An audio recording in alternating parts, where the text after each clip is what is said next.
बिस्मिल्लाहिर्रहमानिर्रहीम।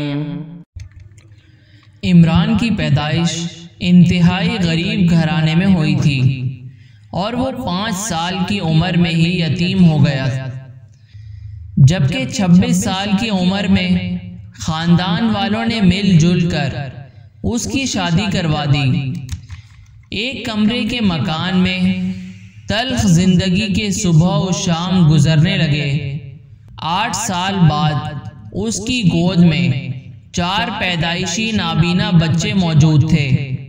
वो सख्त मेहनत मजदूरी करता, तब भी उस महंगाई के दौर में सिर्फ एक वक्त का खाना ही उनको मैसर आता, और अब तो पिछले कई रोज से उसे वो मजदूरी भी मैसर नहीं हुई थी। वो और उसकी बीवी 3 दिन से खाली पेट थे, और जब उसको बीवी बच्चों के खाने पीने के लिए कुछ ना मिला तो उसने अपने समेत सब घर वालों को अबदी नींद सुलाते हुए ये जुमले लिखकर पास रख दिए कि मेरे इर्द गिर्द सूट पहनकर मुरक्कन ग़िज़ाएं खाने वालों और सड़क के किनारे दरख्त लगाकर खूबसूरती के दावेदार हुक्मरानों, तुम्हें मेरी ज़िंदगी और मौत दोनों मुबारक हों। प्लीज़ हमारे चैनल को शेयर करें